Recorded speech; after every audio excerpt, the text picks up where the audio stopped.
청취자 여러분 안녕하세요. 오늘 저희가 함께 파헤쳐볼 자료는 바로 삼성 E&A의 2025년 반기 보고서입니다.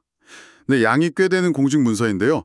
저희 목표는 이 방대한 보고서에서 청취자께서 꼭 아셔야 할 핵심 정보, 그리고 좀 흥미로운 내용들을 쏙쏙 뽑아드리는 겁니다. 네, 그래서 이 글로벌 EPC 기업의 현재 상황, 또 미래는 어떻게 그리고 있는지 이걸 좀 빠르고 명확하게 파악하실 수 있도록 도와드리려고 해요.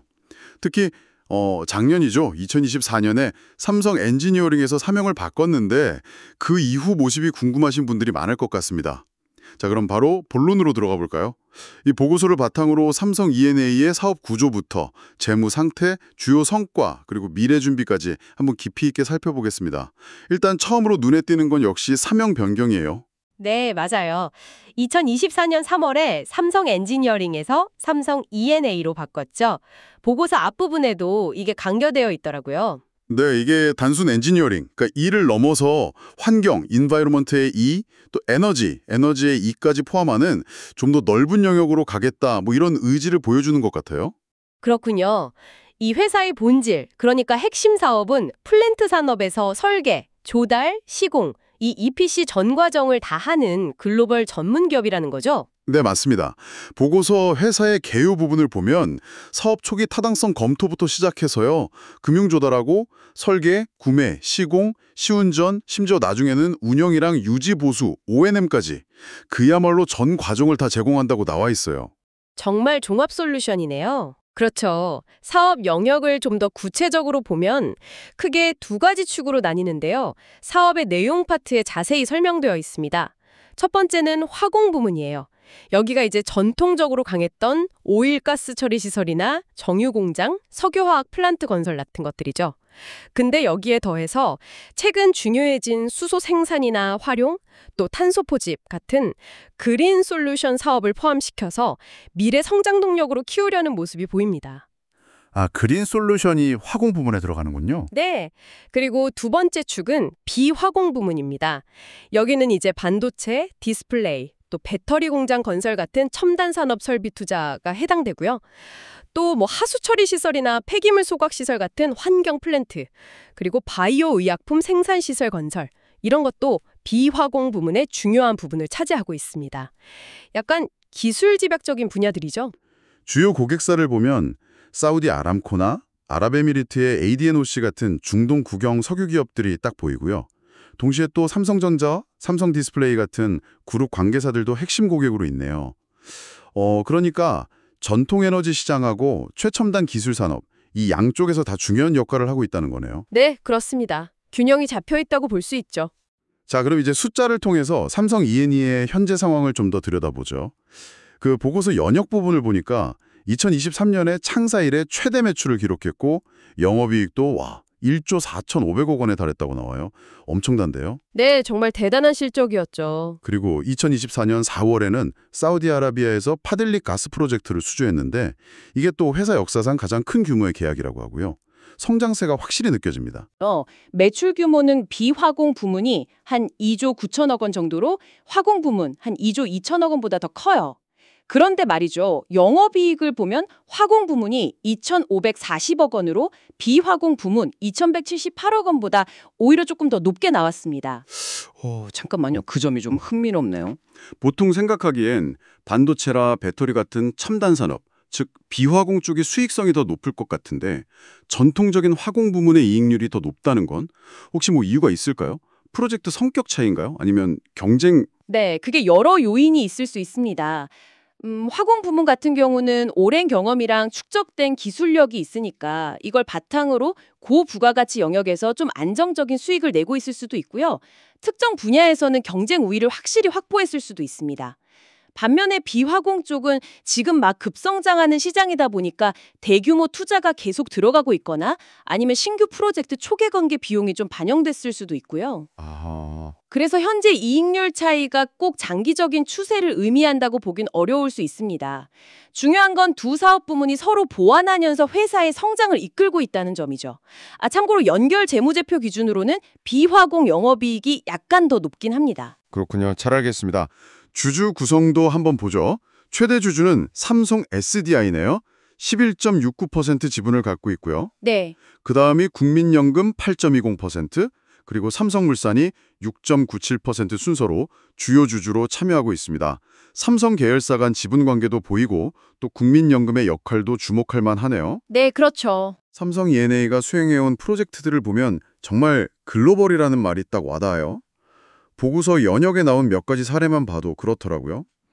2020년에 수주한 멕시코 페맥스 정유 프로젝트는 기본 설계, 피드 단계부터 참여해서 EPC까지 쭉 연계해서 수주한 당시로서는 창사 최대 규모였다고 하고요. 네, 맞아요.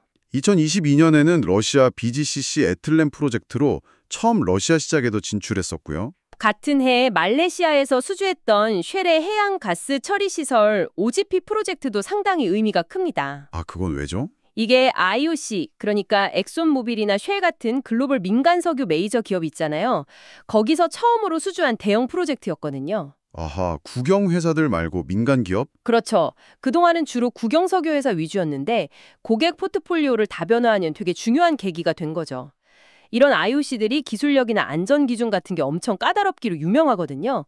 그래서 이들 프로젝트를 따냈다는 것 자체가 회사의 역량을 보여주는 사례가 됩니다. 그렇군요. 그리고 앞서 얘기했던 2024년 사우디 파딜리 가스 프로젝트는 정말 역대급 규모였고요. 특히 최근 성과 중에 좀 주목해야 할 게 2024년 12월에 말레이시아에서 지속가능 항공유 SAF 생산 플랜트를 처음 수주했다는 점인 것 같아요. 네, 맞습니다.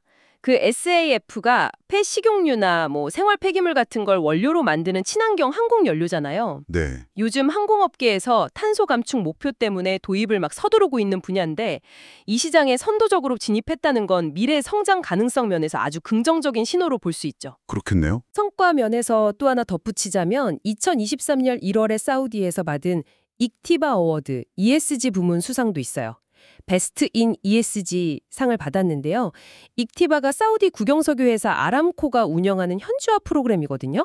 여기서 ESG 경영 노력을 공식적으로 인정받았다는 건 그냥 중동에서 사업만 잘하는 게 아니라 환경, 사회, 지배구조 측면에서도 책임감 있게 경영한다는 걸 인정받았다는 의미가 있습니다.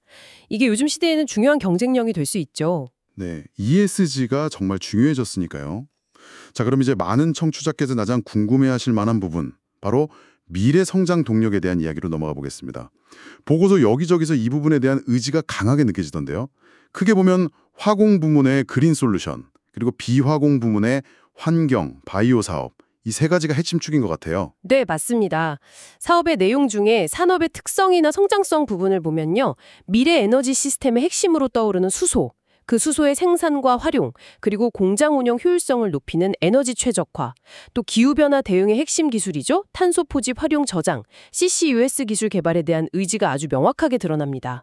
그리고 주요 계약 및 연구개발 활동 섹션에 있는 R&D 실적을 보면 이게 그냥 구호가 아니라 실제 기술 개발 성과도 꽤 있어요. 아, 구체적으로 어떤 기술들이 있나요? 예를 들면 자체 개발한 하수 고도 처리 기술 PADO라든가 분리막을 이용한 하폐수 처리 기술 SMBR 같은 거요.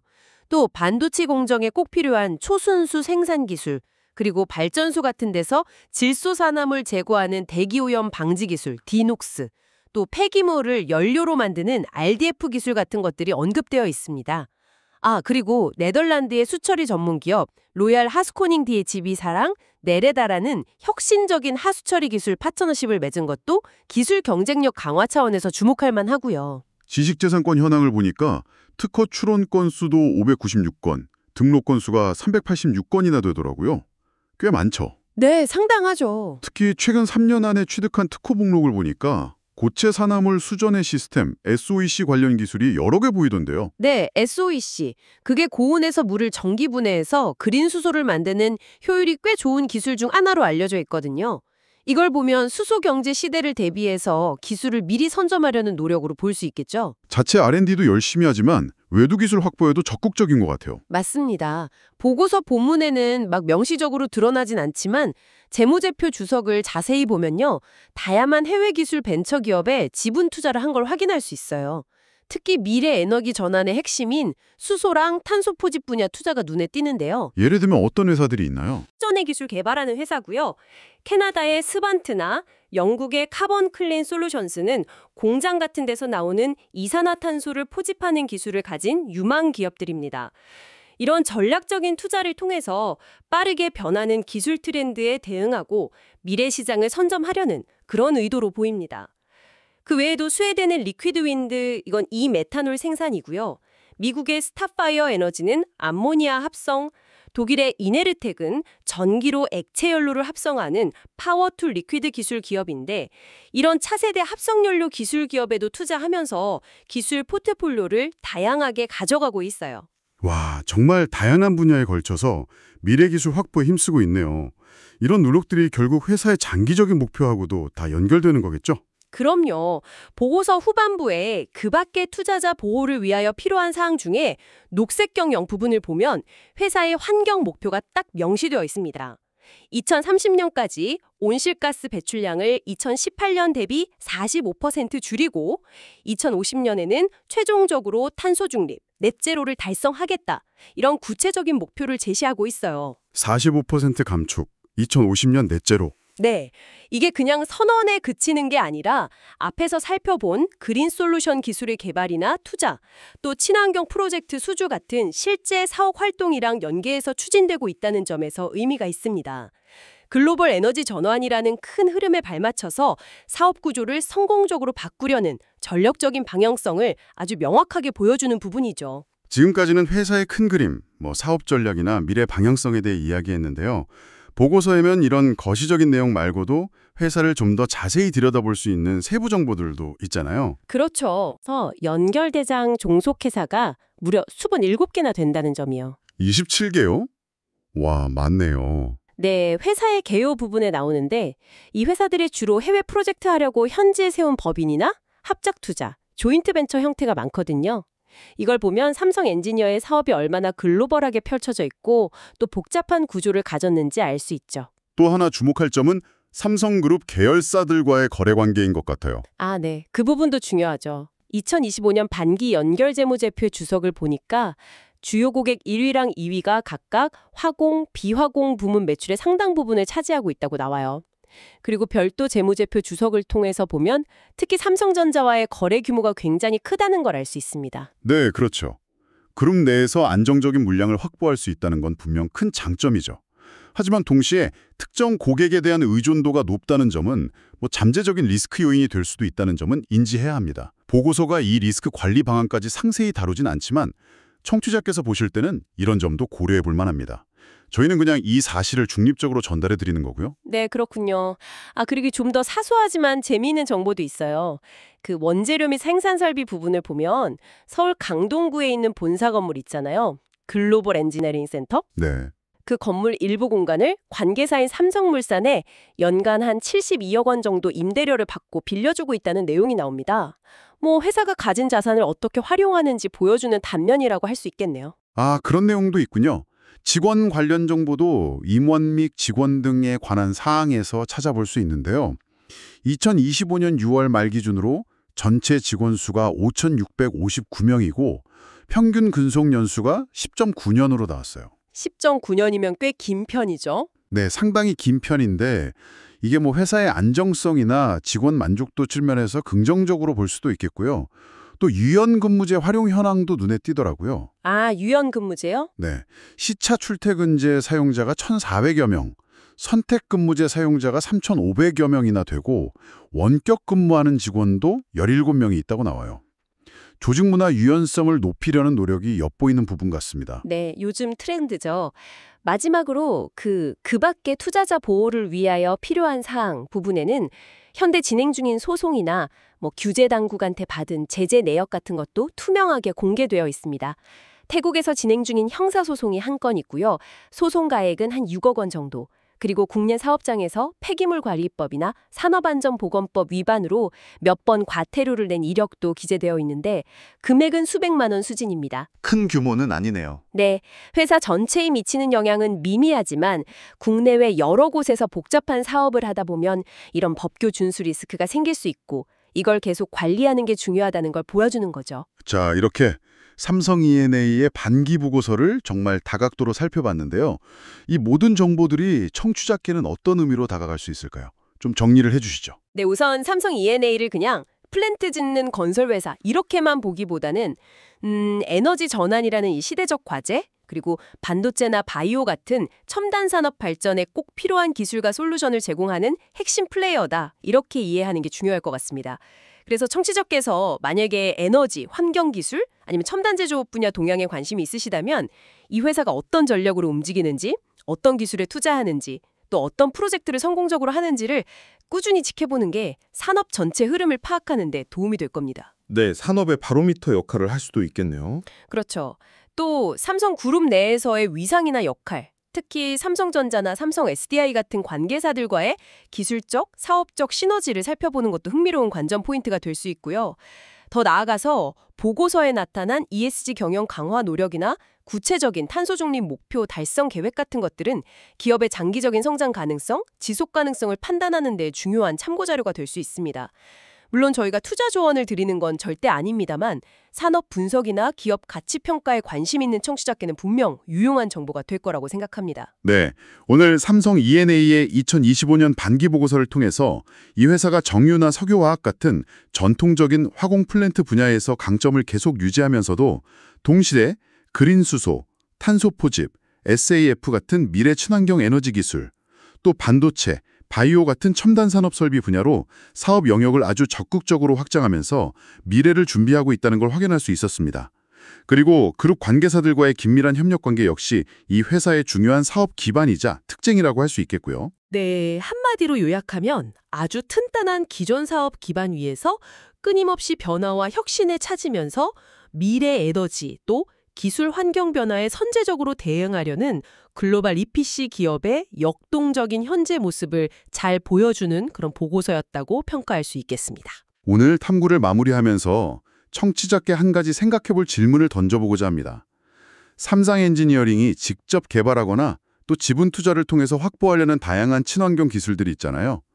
그린 수소 생산에 위한 수전의 기술, 벌닭이나 SOEC 같은 거요. 또 배출된 탄소를 다시 잡는 탄소 포집 기술, 카본 클린이나 스판트, 차세대 항공 연료인 SAF, 그리고 전기로 합성 연료를 만드는 이메탄올, 리퀴드 윈드 같은 회사나 파워 투 리퀴드 기술, 이네레텍 같은 것도 있었고요. 정말 다양합니다. 이 중에서 과연 어떤 기술이 앞으로 삼성 엔지니어링의 핵심 비즈니스가 되고 더 나아가서 이 회사가 속한 산업 생태계 전체에 가장 큰 변화와 영향을 미치게 될 그런 잠재력을 가지고 있을까요?